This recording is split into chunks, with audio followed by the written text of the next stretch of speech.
Welcome students. Today we are going to study osmoregulation for BSc Part 2. I am Dr. Alka Parekh, Associate Professor, Department of Zoology, Government College, Kishangarh. सबसे पहले देखेंगे membrane permeability. Permeability cell membrane का fundamental property है।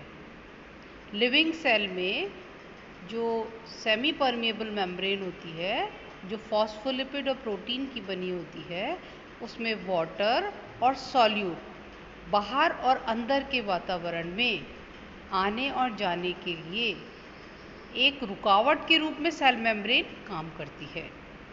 अब देखेंगे passive transport. Transport means particle का cell membrane के अंदर या बाहर आना और जाना ट्रांसपोर्टेशन कहलाता है।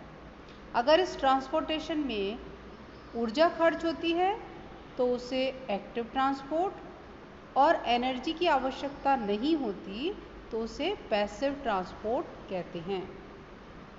Diffusion, the process by which a gas or a substance in solution expands because of the motion of its particle। स्वयं के मूवमेंट से ही अगर पार्टिकल पूरी प्लेस को, वॉल्यूम को में फैल जाते हैं तो उसे डिफ्यूजन कहते हैं। जैसे कि हम एक गिलास पानी लें और उसमें चीनी घोलें तो वो इक्वल डिस्ट्रीब्यूट हो जाती है पूरे गिलास में। Osmosis, movement of particles across the cell membrane from a region of high concentration of water to a region of low concentration is called osmosis। इसका उदाहरण देख सकते हो, जैसे अपन ने किशमिश ली और उसको अपन पानी में रखते हैं तो किशमिश फूल जाती है, यानी पानी का कंसंट्रेशन बाहर ज़्यादा है और अंदर कम है, तो वो अंदर आता है और किशमिश को फुला देता है। फिर देखेंगे ऑस्मोसिस क्या है। ऑस्मोसिस की बायोलॉजिकल इंपॉर्टेंस क्या है। कंटिन्यूस ऑस्मोटिक एक्सचेंज होता रहता है between blood, tissue fluid, cell and lymph. जैसे जो कुछ भी भोजन हम करते हैं वो पानी में घुलकर हमारी बॉडी में इंटेस्टाइन से एब्जॉर्ब होकर ब्लड कैपिलरीज तक जाता है। दूसरा उदाहरण देख सकते हैं, regulation of urine formation. Kidney में भी ऑस्मोसिस की क्रिया के द्वारा यूरिन फॉर्मेशन होता है। Next is endosmosis and exosmosis. Endosmosis का मतलब हुआ the entry of water into the cell from its medium, और एक्सोस्मोसिस क्या होगा कि जब पानी सेल के अंदर से बाहर की ओर निकलता है उसे एक्सोस्मोसिस कहते हैं। Osmotic pressure, the pressure exerted by the osmotic process is called osmotic pressure. और ये जो ऑस्मोटिक प्रेशर है ये फोर्स करता है, फोर्स क्रिएट करता है जिसके द्वारा पार्टिकल्स का अंदर या बाहर आना जाना डिपेंड करता है।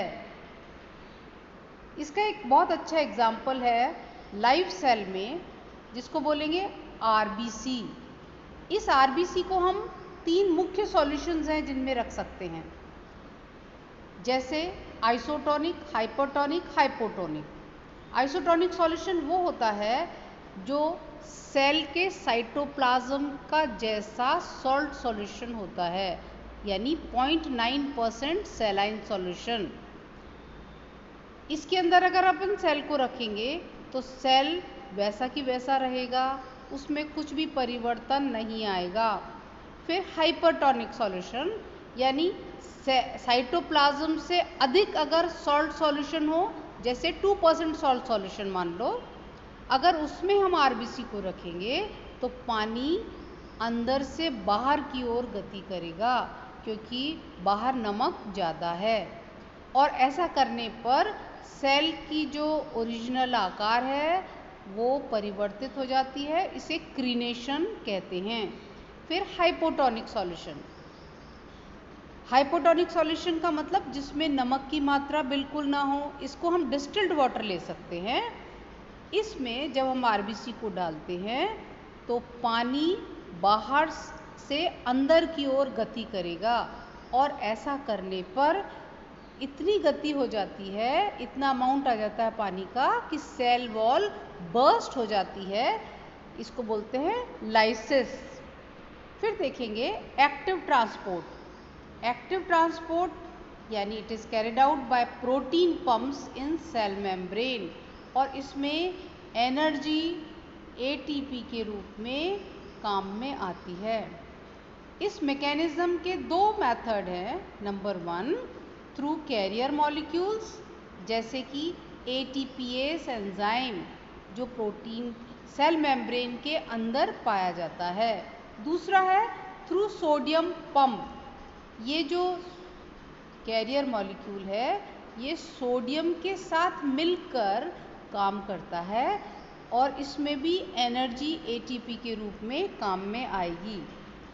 इस मैकेनिज्म से हम देखेंगे कि जो हम कार्बोहाइड्रेट खाते हैं और वो ग्लूकोज में जब परिवर्तित हो जाता है, इस विधि के द्वारा ही इंटेस्टाइन में एब्जॉर्ब होता है। और सोडियम पंप में हम देख रहे हैं कि एटीपी के रूप में एक कैरियर मॉलिक्यूल है जिसमें सोडियम भी जुड़ा रहता है। जो मॉलिक्यूल इसके द्वारा अंदर पहुंचाया जाना है सेल में, वो इससे जुड़ जाता है। इसमें एटीपी के रूप में एनर्जी खर्च होती है, और मॉलिक्यूल वैसा की वैसा रहता है कैरियर मॉलिक्यूल, और वापस से टर्न होकर के बाहर की ओर आ जाता है। फिर एग्जाम्पल देखेंगे कि एक्टिव ट्रांसपोर्ट के कुछ उदाहरण जो हमारे बॉडी के अंदर देखे जाते हैं, जैसे प्रोपगेशन ऑफ नर्व इम्पल्स। एक से दूसरी जगह मैसेज जो नर्व के द्वारा दिया जाता है, वो उसमें ये विधि काम में आती है। यूरिन फॉर्मेशन जो किडनी में होता है, या ऑस्मोरेगुलेशन इन फिश। अगर बहुत अधिक मात्रा में कोई सामान सेल के अंदर या बाहर ले जाना है तो उसको बोलेंगे बल्क ट्रांसपोर्ट। बल्क ट्रांसपोर्ट की विधि है एंडोसाइटोसिस, जैसे फैगोसाइटोसिस, पिनोसाइटोसिस। अब फैगोसाइटोसिस क्या है?